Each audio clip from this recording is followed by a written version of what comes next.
for elevation. I'm a soldier, won't surrender. Faith is like a fire that never burns to embers.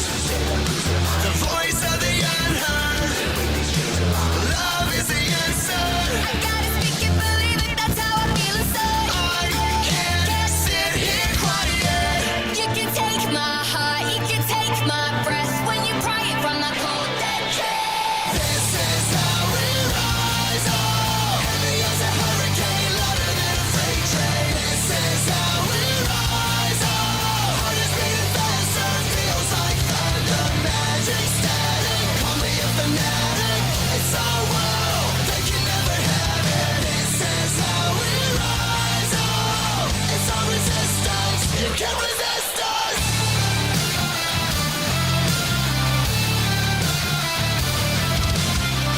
Can you hear me? Are you listening? Sleeping and the shadows could be making history. Through the fire, on the water, used to be a slave, but now you are a conqueror. They can take my heart, they can take my breath when they pry it from the cold dead chest. This is how we rise up. Heavy as a hurricane, louder than a freight train. This is how we rise up. Heart is beating faster, feels like thunder. Magic static, call me a fanatic. It's our world, they can never have it. This is how we rise up. It's our resistance, you can't resist us. Up, up, up, up, up. We're rising up, up, up, up, up. Rising up, up, up, up, up. We're rising up, up, up, up, up. Rising up, up, up, up, up. We're rising up, up, up, up, up. This is how we rise up. It's our resistance. You can't resist us. This is how we rise up. Heavy as a hurricane, louder than a freight train. This is how we rise up. Heart is beating faster, feels like thunder. Magic static, call me a fanatic. It's our world, they can never have it. This is how we rise up. It's our resistance, you can't resist us.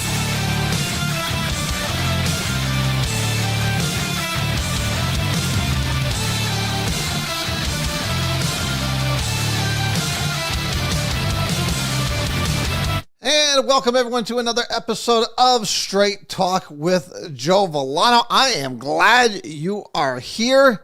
I know there's probably a lot of people out there right now that are like, oh, we got to tune in to make sure he doesn't go off the rails.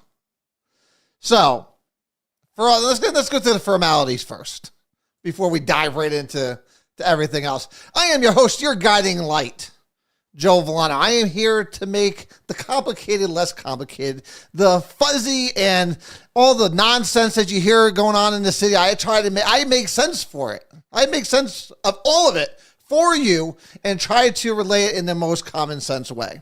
Because I read all sorts of stuff over the last week and a half, 2 weeks that has got my mind going, what are you talking about? We've been talking about this stuff for years.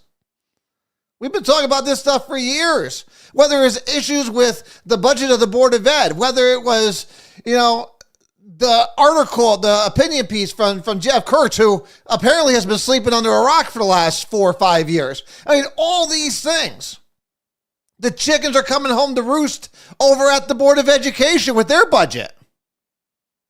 All these things that were predictable are now coming to fruition, which we have talked about for a long time.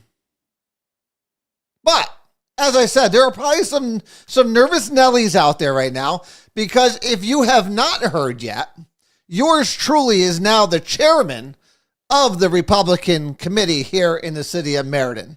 So as the top Republican in the city, I'm sure there are a lot of people that are sitting there on pins and needles going, what is he going to say? And who is he going to go after? And all this kind of stuff. And listen, that's not what this is about. There's plenty of blame to go around in this city. But there is only one group of individuals that is trying to get everything to get everyone to try to use common sense. And that is the Republicans. Now, listen, we've talked about a lot of things over the years, and none of that changes. Just so we get that all out in the open. I will never take back anything I've said in the past. I always stand by what I say. But this show always works best when you guys are involved. So if you want to call in, 203-805-2520. You could join in on the fun here. And if you have questions about the budget coming up, if you have questions about the Board of Ed, hit us up. If you have questions about, Jeff Kurtz's opinion piece, hit us up. If you have questions about anything else going on in the city, state, federal government, anything, you could always obviously call in 203-805-2520, or you could email us straighttalkjv@gmail.com. Or, of course, if you're on any of the social media, you can always jump right in on the message board. If you're on Facebook, YouTube, Twitter, Twitch, all those kind of things in between, we are up and streaming on those. So let's dive right into the budget. Now, the budget, obviously, every year we hear the same thing. We need more expenses for this, for that, and everything else in between. Now, we have a lot of vacancies in the city, whether it's the city manager, whether it's the assessor's office, whether it is personnel, and the list goes on and on and on. So we have all these positions that are open that don't seem to be getting filled anytime soon. So obviously, all these things are still considered into the budget. Now, the question I have is, okay, at what point does the finance department start moving that money around to start, trying to save money here and there? And of course, we all know that answer. It's going to be never. No matter whether there's somebody in that position or not in that position, they will find a way to use that money. That money will never get back to us. And that's the biggest question I've gotten so far. With all the vacancies, how are we in the red? Well, we're in the red first for several reasons. One, the chickens have finally come home to roost when it comes to all the federal money we got. We talked about this since day one when federal money was being handed out to all the cities and states all over the country during COVID. And I said it here on this show. It's almost been 4 years already.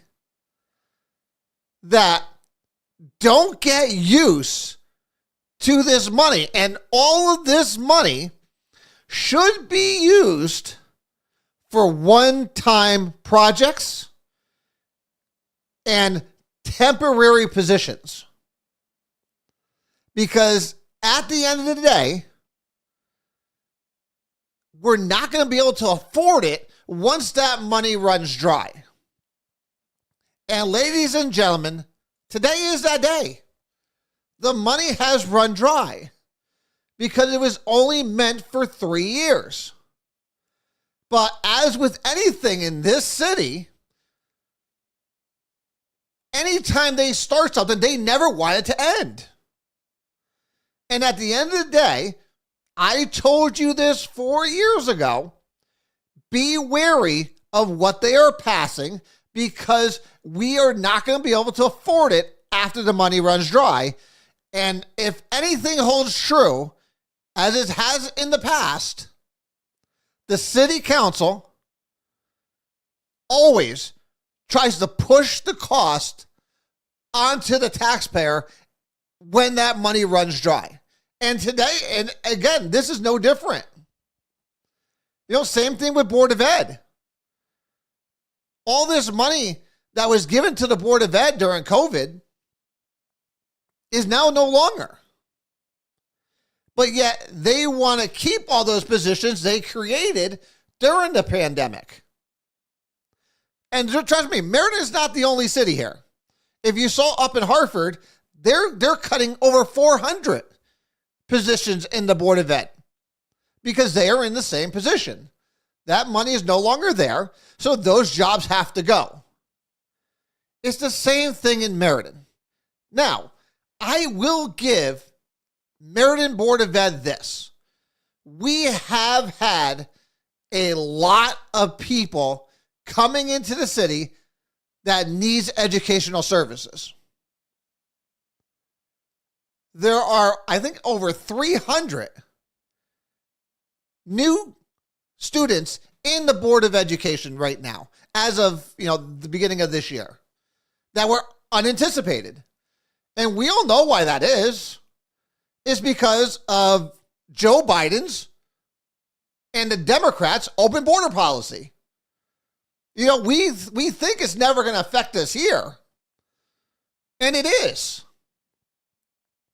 So I feel for the Board of Ed right now in some ways.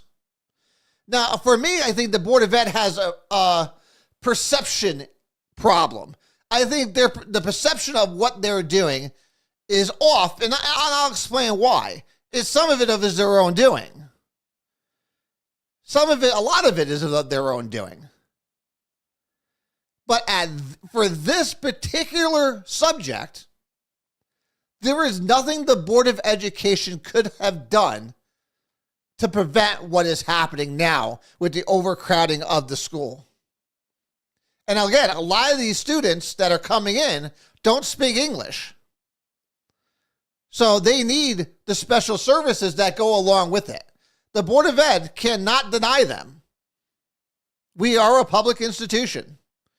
If they live in the city, and sometimes even if they don't live in the city anymore, they still have a right to an education. So, to that point, do we need to help the Board of Education? Yes. Yes. Now, of course, this is all my views. This is not the views of the MRTC. This is not the views of any other Republican. This is my views. Do we need to help the Board of Education here? Yes. Do we have to help them at the tune of $9 million? Absolutely not. Absolutely not. That's craziness. You think taxes are high now? Imagine adding $9 million to the Board of Education budget. Because remember, once you give it to them, you can't take it back. Once they get it, once it's allocated to them, you cannot take it back. So, no. And so let's take a step back. I said they have a perception problem. And the problem with the Board of Ed is you look at what's going on. You look at the cozy relationships at the Board of Ed. You look at, the bus debacle, where now it's costing the taxpayers $1 million more for this contract. That could have been prevented. So I had no sympathy there. We look at the ball fields, where they spent their money, where they spent their COVID money. It's wasteful. Whether we talk about the ball fields, whether we talk about the pavilions, which again, the people are going to have to pay to maintain. That means you and me. We have to sit there and reach into our pocketbooks when those start to decay and they have to be rebuilt. That's going to come out of our pockets. Whether it's the indiscretions going on over at the Board of Ed that were never tackled, that were just swept under the rug. Whether it's $300,000 or so for a food truck. See, people see these things, and that's why I say the public looks at these things, and I don't know if the Board of Ed sees it. If they don't, then that's an issue in and of itself. But the people see these things. The people see all these things that they're doing, and then they turn around and go, well, we need $9 million for the students. And people lose their minds like, what are you talking about? What are you talking about? Look at all this money you just wasted. No matter where that money came from, whether it was from grants, whether it was from the general fund, no matter where it came from, the perception of it does not look good when you're sitting there asking for $9 million more. It just doesn't make any sense. It doesn't compute. Now, again, unless you're actually following this on a relatively consistent basis, you wouldn't know any of this. And if you listen to what people are saying, the Board of Ed is saying, you think, holy crap. So what do we do? What do we do? Is there some place in the middle where people could meet with the Board of Ed? To me, it's at about $1 million. Maybe a little less. $750,000. For me, I think that is enough to educate the students. Listen, do I believe all these climate specialists and all these other ones, all these fake positions that were magically, created with COVID money should exist? No. They all got to go. They all got to go. They weren't there before COVID. They're not going to be there after COVID. The city doesn't have the money for it. So all those positions got to go. But should the Board of Ed get some help? Now, listen, if I still try to figure out, because the federal government has cut some funding for the city of Meriden. And it's beyond me. And let's just be honest with each other right now. The city of Meriden is a unique position where we have a direct line to Miguel Cardona, the Secretary of Education. We have a direct line. I bet anything, I could get him on the phone right now. I could message him right now, and he would call me right back. Because he normally does. He's that kind of guy. And every time he calls me, I'm like, why are you calling me? I just sent you a message. I know you have more important things to be doing. But that's the kind of guy he is. And he will call you right back. So that being said, if he's calling me back, he's calling them back. And we have a direct line to that. How are we losing federal funding in the city of Meriden? They just passed a $1.3 trillion budget. $1.3 trillion friggin' bill filled with all sorts of pork. And you're trying to tell me that the city of Meriden, the Secretary of Education's hometown, couldn't get additional funding? Instead, we got to cut? Now, if that makes sense to anybody else, I would love to know how you got there. Because it makes no sense to me. Absolutely at all. Makes absolutely no sense. Out of everything to be cut, federal funding, when our own Secretary of Education is from Meriden. I'm sorry, I'm not buying it. There's got to be something else to it.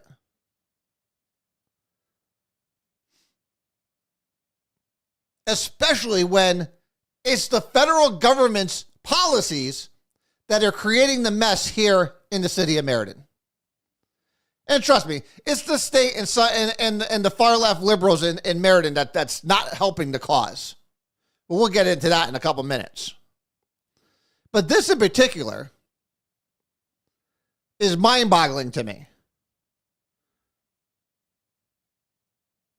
And I would love to know if anyone reached out to him and what he said. Because like I said, a $1.3 trillion bill was just passed 2 weeks ago. And you're trying to tell me Meriden couldn't get $1 million out of the deal. $2 million out of the deal. I'm finding that very hard to believe. But if you have issues with this budget, tomorrow night is city council.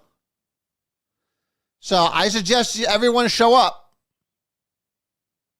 I suggest everyone show up. I know I'll already be there. I have assessment appeals tomorrow. We hopefully wrap up assessment appeals tomorrow. So I'll already be there. I'm going to take a quick run upstairs after my meeting's over. But, according to the mayor, he doesn't hear anything from anybody on anything, which is beyond me, because if you just go on to any social media site, you can see hundreds of people telling you exactly what they think on any subject. And if, we'll get into that when we get into Jeff's, in fact, let's jump into it. Let's jump into this.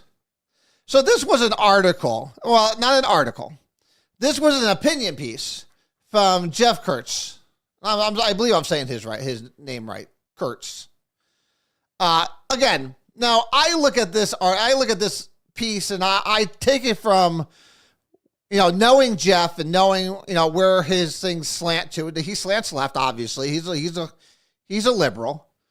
So, not to knock him for it. And listen, you can be a liberal all you want, but apparently Jeff has been living under a rock, because he writes an article. He writes an opinion piece here that makes it, tries to put it together as this is a perfect storm that's come out of nowhere. When if you've been paying attention, or if you've been at least watching this show for the last couple of years, what we're about to talk about, you're going to be like, well, Joe, we already talked about that. Hey, Joe, didn't we already have a discussion on this? And didn't we already think about this, and this? So let's start the way. So it starts off with a perfect storm is a phrase used in a recent letter to describe the pressures advancing on the city of Meriden. Well, it is a perfect storm because, we do have all these things coming to fruition at one time. But again, none of them should have been a surprise to anybody. In Meriden, mounting pressures are largely financial, and taxpayers paying attention are likely reaching protectively for their pocketbooks. The school district is facing unanticipated expenses from enrollment and transportation. So right there, we're going to stop. We're going to stop right there. So in Meriden, the mounting pressures are largely financial, which obviously, because we spend money like drunken sailors. Well, let's not say we do. Democrats on the city council sit there and spend money like drunken sailors. And taxpayers are not paying attention. And those that are, you bet your ass they're hiding money in the friggin' outside now. At this point, they're not even putting it in their mattresses. They're digging holes in the backyard. Because pretty soon, the government's going to be coming into your house looking for it. And the school district is facing unanticipated expenses from enrollment and transportation. Enrollment, I will give you. Transportation, I will not. Transportation is of their own doing. It is of their own doing. No matter when that last contract was created, it is of their own doing that they allowed it to get to where it was back in September. So, schools are responsible for transporting students, and that includes when they become homeless and need to go beyond the city boundaries. Increasing enrollment has also added pressure. A number of new students are in need of help when it comes to language. That means expense, which, again, we talked about. 100% accurate. It is not the Board of Education's fault for the influx of kids coming into our city, especially those who cannot speak English. And yes, they have an obligation to meet the needs of those students, which means the city has an obligation to fund that. That means me and you have an obligation to fund that. Now, for those who are saying, well, I don't want to fund that stuff. Well, my question is, who did you vote for? Who did you vote for? I don't want to pay for it. But we're going to have to. Did you vote for these far left liberals who want open borders, who don't mind millions of illegal immigrants flooding into the country? Did you not think it was eventually going to reach Connecticut? Didn't think it was going to reach Meriden? Of course it does. Elections have consequences. And this is one of them. So, as much as I don't want to pay for it, we're going to have to. Now, again, the question is, how do we do it? Because the last thing I want to do is write a check out to the Board of Education that we can never take back. So is there other ways of doing it? Are there nonprofits that we could outsource this stuff to? Where we could pay them, therefore it's not going into the Board of Education budget, therefore it's not subject to those rules. See, right now, more than ever, because we are dealing with mounting pressures financially in the city. So we need our city council and our Board of Education to start thinking outside the box.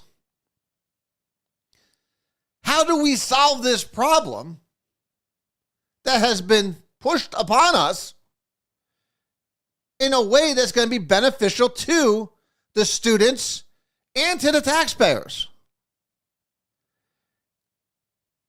It is a very tough balance there, but can it be done? And that's a great question. Hopefully we have people on the city council and in the Board of Ed who are willing to look outside the box and hopefully come up with a better solution. But it is a solution that's gonna need to happen, because these students aren't going anywhere. At least not anytime soon. The city is also, so he continues on, the city is also struggling to fill positions and to compete with other cities and towns. Again, we've been talking about this for years too. So, of course, our human resources director left, so Josephine Valley told the city that it needs to catch up with the times when it comes to work schedules, benefits, and other amenities job candidates find attractive. And she went off to West Hartford. Listen, we are a disadvantaged city. We are a disadvantaged city because the Democrats in the city, and again, I'm going to blame Democrats because that's where all of this falls on in the city.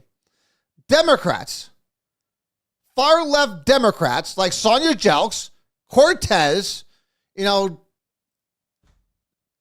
Tomasetti when she was here, and many others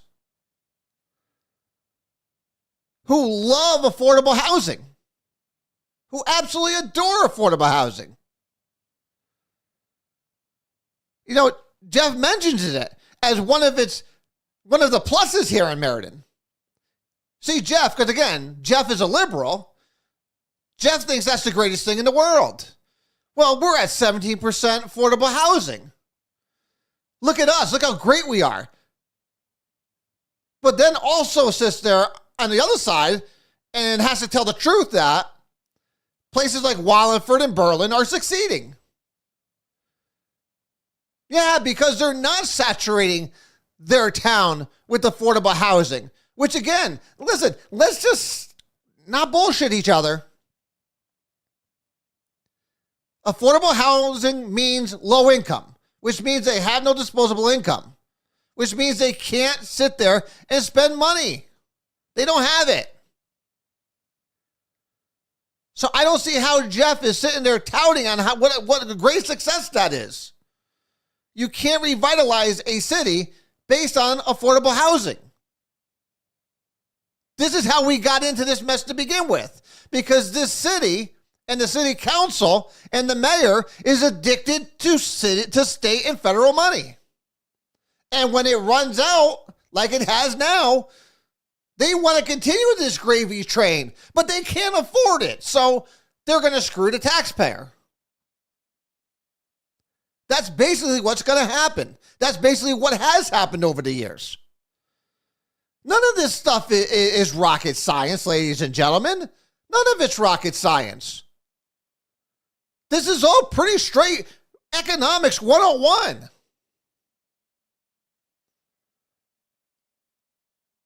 But they try to push it as they're the great humanitarians of our time. Instead, they're running this city into the ground. And they have. And the chickens are coming home to roost. But these people keep getting elected because they also bring in people that have no idea what's going on and are just being told, well, they're giving me this, this, and this. I guess I got to vote for them. It's absolute craziness. When will this city wake up? It really needs to. And coming to work for this city, the employment search includes a new city manager. The last two city managers left in less than ideal circumstances. Yeah, well, first of all, one of them shouldn't have been fired at all. One of them shouldn't have been fired at all. Was doing a tremendous job. But he was calling out those on the city council. He was calling out the wrongdoings going on within City Hall. And that's why he got fired. The other one was just a drunk. Let's just be honest. The other one was just a drunk. And why some people sit there and say, Joe, how do you feel that you got that guy fired? I didn't get him fired. I didn't get him fired. He got himself fired. I just reported what he did. And we all know the story. They were going to give him a pass. That's why they gave me that video on a Monday night at 3 o'clock in the afternoon, knowing that a meeting was going to happen 3.5 hours later. They didn't think we were going to get it out there in time. Ladies and gentlemen, that's how this city works. That's how this city works. We just happen to be faster than that. We got it at 3:15. We were on the air by 3:30. And that's when he decided he wasn't coming to City Hall that night. And all of a sudden then, he was resigning at the beginning of the year. I didn't get him fired. He got himself fired. So no, I don't feel bad at all. And again, I'm still a firm believer, they're going to talk about it here, in a strong mayor. I still believe there should be a strong mayor, and I still believe the charter. And again, this is stuff we've been talking about for years. But see, and then let's continue on with Jeff's article here. He thinks that the major highway project is going to be a problem for the city of Meriden. You could add into it the major highway project involving Interstate 91 and 691 and Route 15 around the city. Meriden residents will be driving in or around it for years to come. Let's just say traffic patterns won't be provided psychological relief. Listen, that should be the happy times for everybody. That should be happy times. See, that's why it's interesting to me. I can't think like a liberal. Listen, I understand a liberal. I studied liberals long enough over the decades of being in this that they're pretty predictable. And this is the kind of stuff that is predictable. Because I'm excited about the project. I don't mind sitting, because remember, I guess this is where it comes into issues. Liberals think short term. It's the quick fix. It's the quick high. Where conservatives like myself, we think long term. I'll deal with 2 years to 5 years of traffic to not ever have to worry about it for the next 20 to 30 years. That's how I look at it. That's how most Republicans look at it. Democrats look at it as well, it's going to psychologically affect me, therefore it's bad. Psychologically, because emotions. Democrats go off emotions when Republicans go off of logic. That is the biggest difference between the two. You'll never hear a liberal or a Democrat in this city talk about facts. They'll always talk about feelings. Always. And what is the perception or how is this group going to take it or that group going to take it? No, what are the facts and what do we do? What do we do to help get over this obstacle? And for me, I'll take 2 to 5 years of traffic for 20 to 30 years of no accidents, good roads. Those are the things I'll take.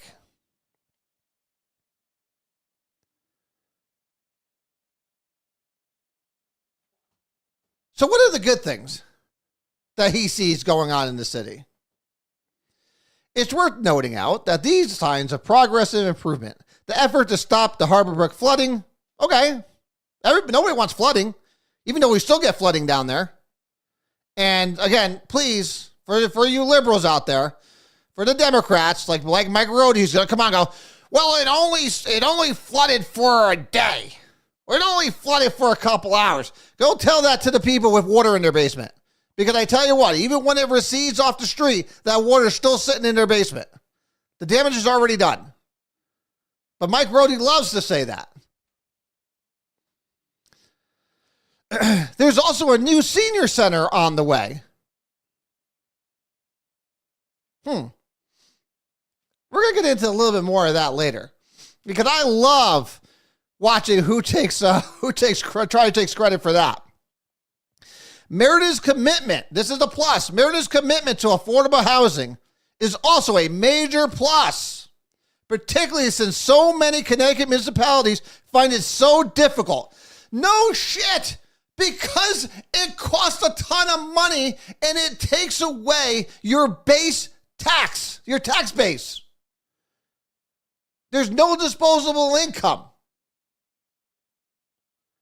That's why most cities and towns are against it.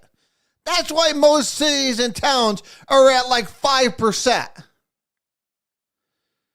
The nearly 17% is something that the Silver City should be proud of.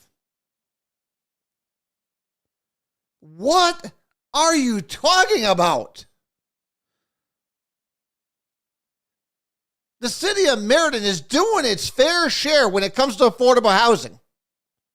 The taxpayers of this city are doing their fair share to subsidize these things.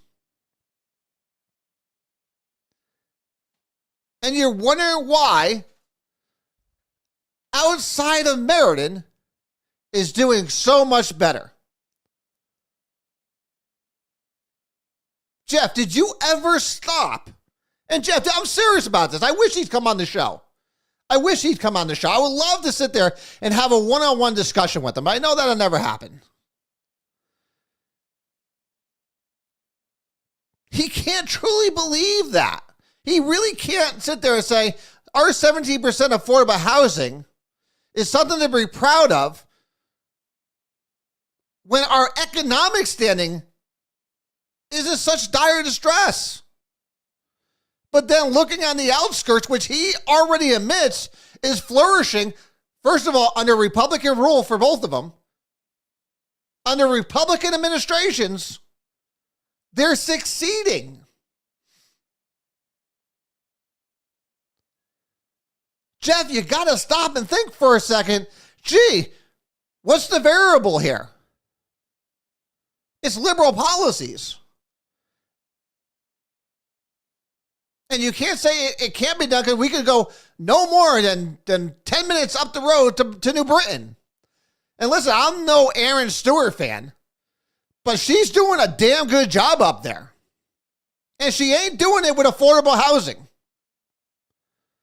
And she has the city of New Britain thriving.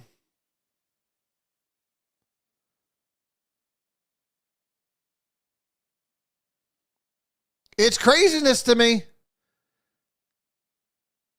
This is the way. Again, you could take Jeff and anyone on the city council, anyone on the Democratic side could have wrote this. They could have wrote this. Because it's craziness to me. This is how they think. They think this is great. They think this is the best thing ever. But yet the rest of us are going to struggle and have to pay for their miscalculation, which again, is not really friggin', it's not really hard to gauge and to predict what's going to happen here.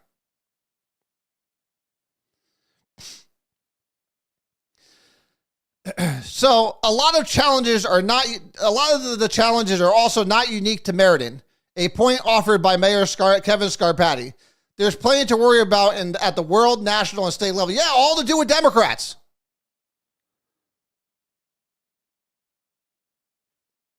That's who runs things. But let's focus, Kevin, on Meriden. Let's focus on Meriden. Because that's where I'm focused. I don't care about right now what's going on in the state. I don't care what's going on in the federal government. What can we do here in Meriden right now to fix the issues we have going on that are within our control? And top on my list is affordable housing issue. We need to get more market rate housing in the city of Meriden. Encouraging, so the letter continues, encouraging efforts include a series dedicated to developing an economic strategy for Meriden and the Meriden Economic, that's Medco, over the next 3 to 5 years. Listen, we've been at this for at least 10 years. How many more series are we going to dedicate to developing an economic strategy for downtown? How many more millions of dollars are we going to spend? Again, the definition of insanity is doing the same thing over and over and over again, expecting a different result. It's not going to change. It's not going to change. The variables, all the dynamics downtown have not changed. All the dynamics have not changed. Therefore, why would you think that just throwing more money at it is going to solve the problem? That is another liberal fantasy. And it's one of their many downfalls. You can't just throw money at a problem. That's not the answer. You must identify why you're having these issues and go after those. And money is not the issue. Money is not the issue. Which is why we've thrown millions of dollars at downtown and not a damn thing has changed. There are also success stories that come from staffing. Scarpati brought up the emergency dispatch. And ladies, again, not to toot our own horns here, but if it wasn't for us drilling this issue at them, it would have never been checked. It would have never been changed. If it wasn't for us right here talking about how the dispatchers are working 100 hours a week plus, demanding that we get this settled, Tim Coon had no desire to sit there and look at it. They had no desire to look at it. The city council, public safety committee, they had absolutely no desire to go deal with the issues going on at the emergency dispatch center. We brought it to the forefront. We made it an issue. And we got things done. So again, when Kevin Scarpati talks about how he doesn't hear from anybody, he doesn't see from anyone, go on any of the social media websites or pages, and trust me, ask the question, you'll get 1,000 responses. Don't tell me no one's reached out to you. That's ridiculous. And we called for the change in leadership there. And we're glad. We're glad that staffing is finally up to par. Because it was a safety issue for every resident in the city of Meriden. He does need to read his messages. So then we're going to talk about, so then he goes on to talk about getting rid of the city manager position to give more power to the mayor. Again, we've been talking about this for years. So I don't know where he's been hiding or what pages he's been reading. Obviously, he hasn't been online at all. At least not in any of the Meriden forums. Because we've been saying this for years. And the mayor agrees that there should be a strong mayor. And while he said he's for it, we all know the real reason why it will never happen. Now remember, the city charter is supposed to be opened every 10 years. Every 10 years, dude, coming from the state, we should be looking at our charter. Does anyone ever remember it being open? I can't find any time when the charter was open. And we don't need a referendum to open a charter. We don't need a referendum. The mayor and the city council could do it right now. So I'm calling on any city councilor, put a resolution forward. My phone's trying to tell me that it wants me to talk. Any city councilor could put the resolution up. It needs 2/3 of a vote. Who is going to be that counselor to make the resolution and put everybody's name to a vote? Put every member to a vote and let them sit there and justify their vote. Because listen, the Democrats on the city council do not want a strong mayor. Because, again, we've talked about it here. It's easier to replace a mayor and change direction quickly than it is to change 12 members of a city council. Those are the facts. That's why they don't want it. That's exactly why they don't want it. Because they don't want to lose their power grip on this city. So, do we have a counselor currently on the city council that's willing to do it? Put it forward. Put it forward. And let each member of the council vote yes or no on whether to open the charter. At least then the people will know where everybody stands. Because especially with all the vacancies going on in the city, right now, there is a huge vacuum of leadership up at City Hall. There is a huge absence of leadership that needs to be addressed.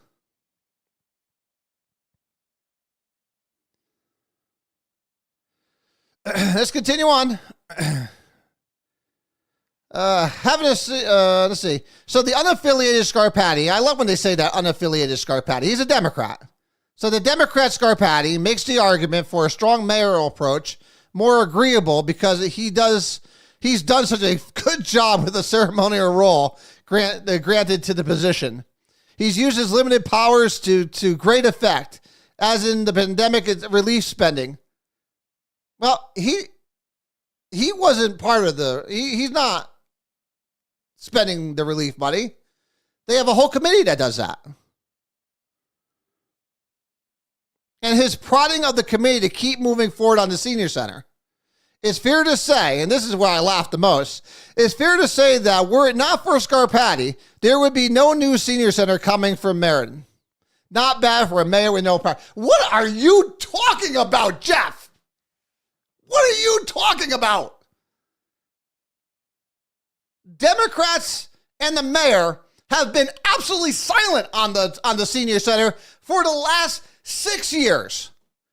For the last 6 years, they haven't said a damn word other than no.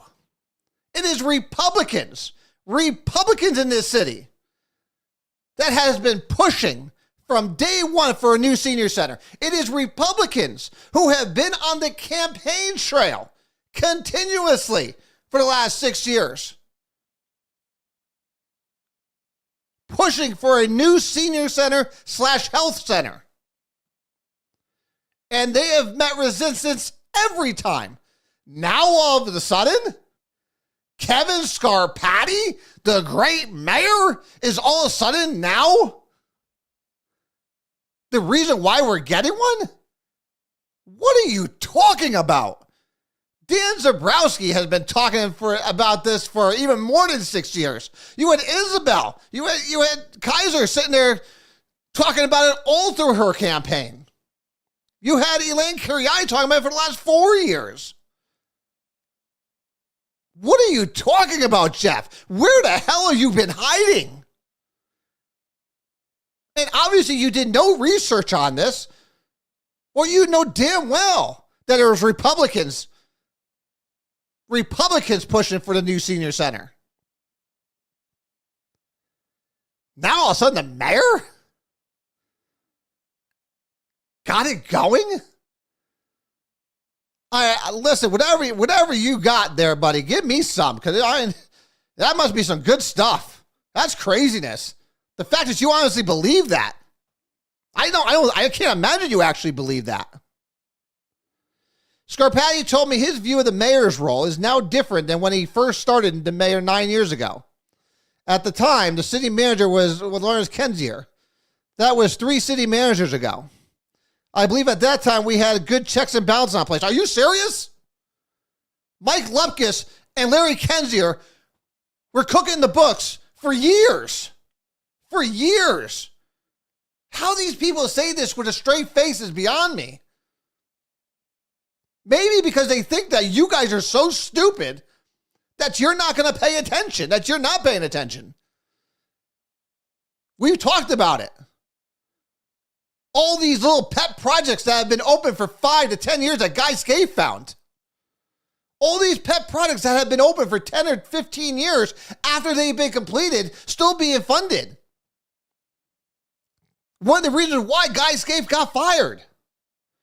Because he was closing all that stuff. Mike Lupkis was cooking the books. He got thrown out of here. What are we talking about here, people? He makes it seem like Larry Kenzier was a great city manager.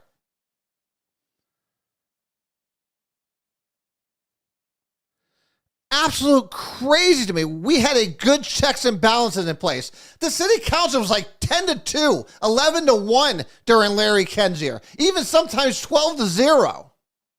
What checks and balances were going on? I honestly think that elected officials think we're stupid. But see, a lot of them think that we have short memories. And most of the time, they're right. Most of the time, they're right.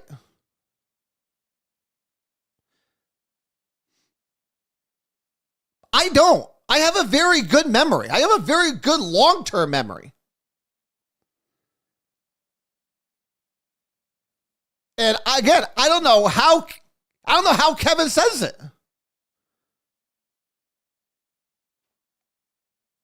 I can't believe these people say these things. We're not doing as much as we should be, though, Scarpati said. Plenty of municipalities, including neighboring Wallingford, give their mayors power and responsibility, and a performance review to handle everything. Listen again on that piece. I'm in agreement with you. I think we should have a strong mayor. I'm with you in that fight.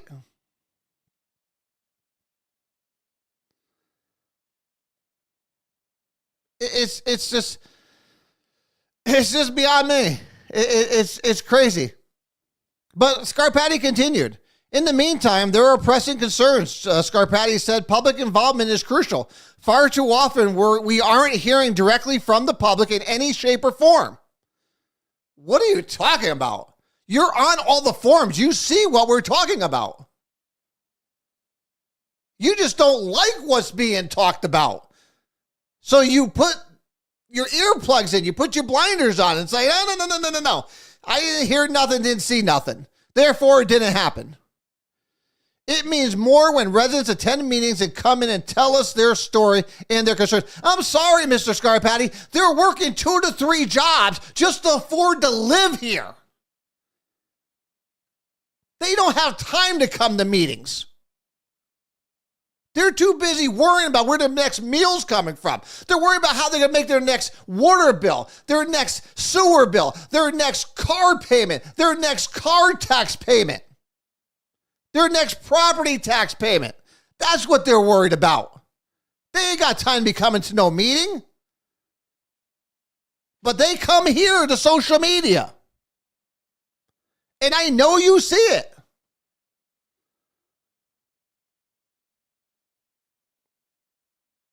To sit there and say you're not hearing from anyone is ridiculous. They're just not saying what you want them to say. And that's the problem.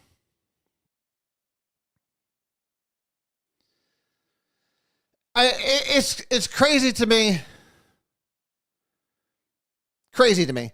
Not too long ago, parents, teachers, students held a rally in front of the Board of Education bill to advocate for $9 million budget increase in education. You're on crack there. Those participating somewhere in t-shirts that read "It's time," then headed to City Hall. I'd like to know who paid. Who paid for those t-shirts? Who paid for them? Because listen, at the end of the day, as I always say, when things don't make sense, follow the money. When things don't make sense, follow the money, and it all will. Plain and simple. So, Meriden, if indeed enduring a perfect storm, it would be great to have the whole crew on board. Listen, the whole crew that you're speaking of are the ones popping holes while others are trying to bucket the water out. We're trying to fix the issues. The perfect storm, if you really want to think about it, is not financial or anything like that. It has to do with myself and each one of you out there. Each and every one of you out there. That's the perfect storm. And it's going to go 2 ways. Either you're going to have the perfect storm in the positive or perfect storm in the negative. Let me explain the two. Perfect storm in the negative. You're going to have people who just pretend nothing's going on. You're going to have people who are so hardcore on their politics that they're going to be blinded to everything else. And if you're a Republican, it's negative. And if it's a Democrat, it's negative. You're going to have each side playing identity politics, and everyone's going to go to their respective corners. That's a bad thing. That's a negative. That's not a good thing. That's not a good thing. I think there are some responsible Democrats on the city council right now that I'm hoping are going to step up. And I'll call my name, Joe Scaramuzzo, Bruce Fontanella. I believe they are two, even Cardillo to some extent. I believe that Joe and Bruce are probably the best bet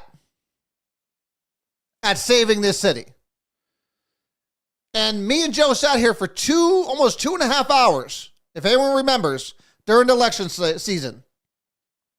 And I asked him, are you comfortable with being a minority in the majority? And I asked that question because of these times right now. Because of these times right now.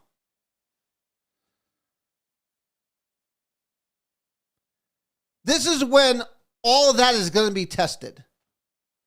Because the other flip side to that negative perfect storm is the positive one. And that is that our city council is going to get their act together and they're going to do what's best for the citizens of the city. Are we all going to like this budget? No. But are they going to think outside the box to try to get things accomplished that otherwise might not be, and i.e. Board of Ed funding? Because at the end of the day, we will need to do something for the Board of Ed. They will need to get some kind of increase. Can we do it through a third party? Or do we have to go directly? And what is that price at? Is it going to absolutely destroy the taxpayer for years and years to come? That's probably the biggest challenge they have. Biggest challenge. And all these vacancies, are they taking all that money that's going to be allocated for those positions and putting it in a separate fund as almost like a rainy day fund?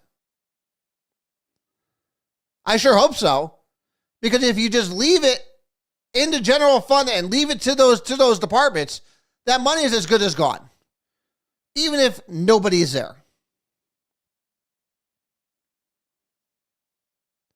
So are those counselors that are reasonable,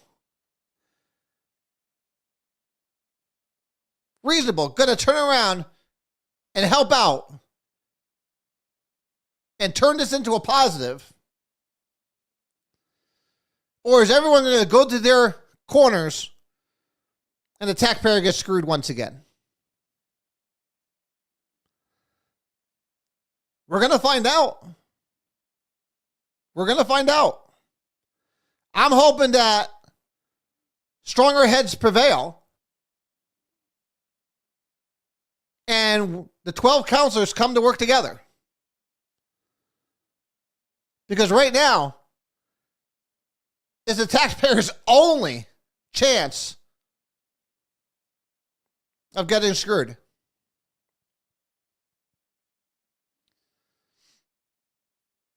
Listen, seniors are going to be the hardest ones hit. The hardest ones hit.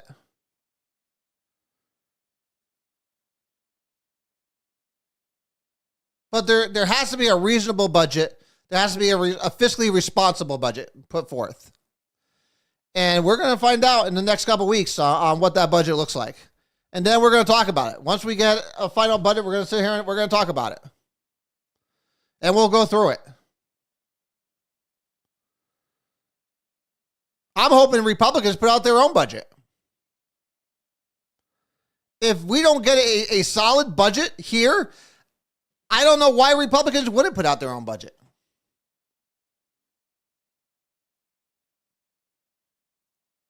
I remember that for years ago. We used to all get together and go through this budget, Republicans. Those on the council, those that have financial background, we all used to sit down and go through this budget. Yeah, remember, most seniors in other towns don't have this kind of fiscal liability than other towns do, Brendan. That's just a fact. You look at Wallingford, you look at Berlin, even New Britain, Southington. You know, we won't talk Middlefield. That's too small. Middletown, they get screwed out there.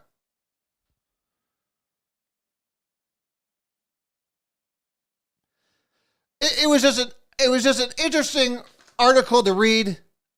Jeff, again, I hope you come out of the shadows or wherever you are, you've been hiding, because none of this is new to anybody who's been watching this show for years.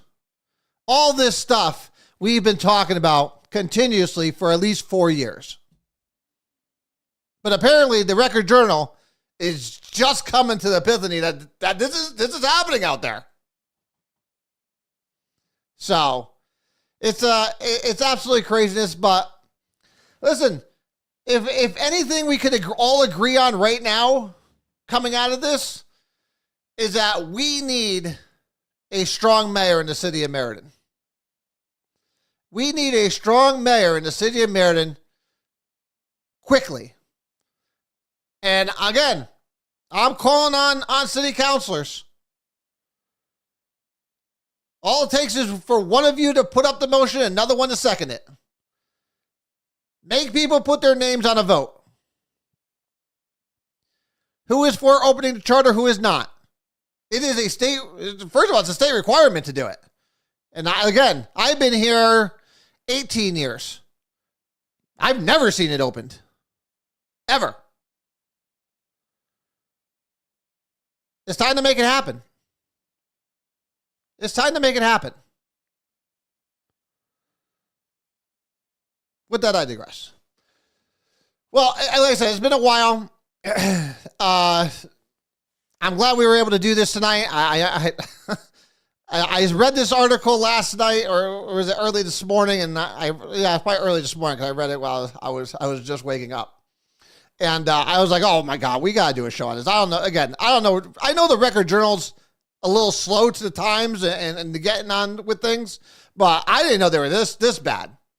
And then I also didn't realize that some in office were this clueless on what's going on, or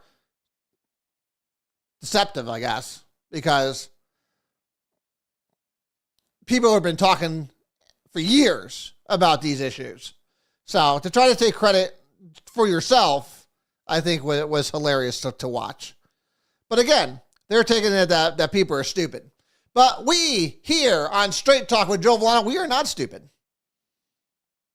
We are not stupid. And again, we only put out facts here. We put out the facts, and here they are. So, guys, it's been a pleasure with you. We'll probably do this in a couple weeks. Well, let's see what happens tomorrow. Let's see if we actually get a full budget tomorrow. If they're going to pass at least a preliminary one. We'll see what happens tomorrow.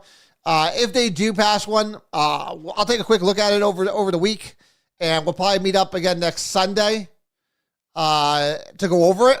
But let's see what comes out, and then I'll keep you guys updated on the site on whether or not we're going to have a show. But until then, guys, it's always an absolute pleasure talking with you guys. Again, get involved. Listen, the mayor hasn't heard from you guys. Apparently, the mayor hasn't heard from you. So every time we talk about an issue from now on, please, please, please tag the mayor. Tag your representatives. Tag your council people. We got to tag everybody, apparently.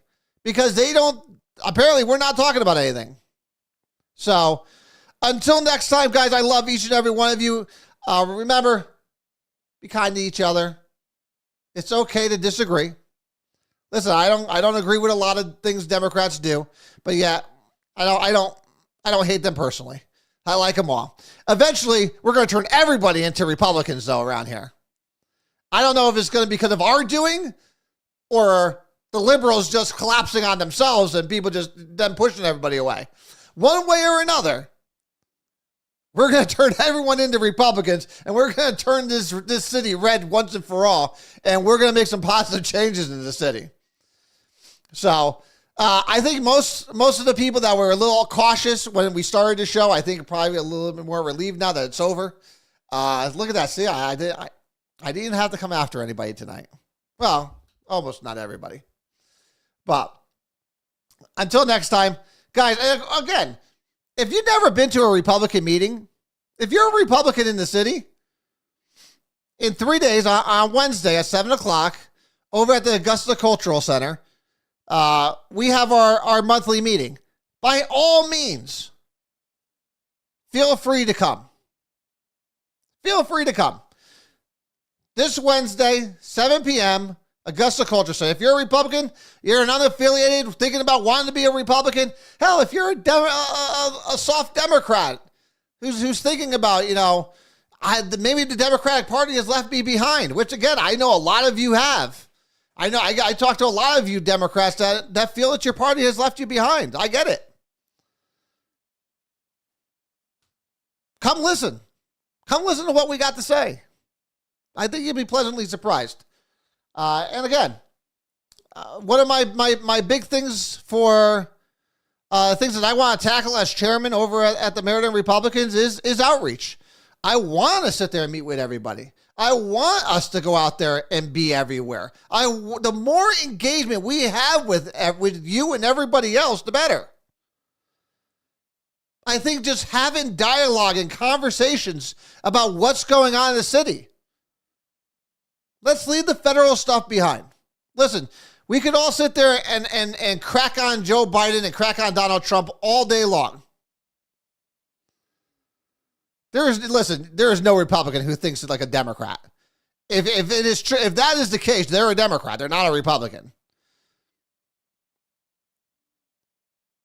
Now we could have similarities. I think for the most part, Republicans and Democrats want the same thing.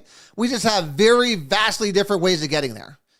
Democrats just think it should be big government and they're going to run everything.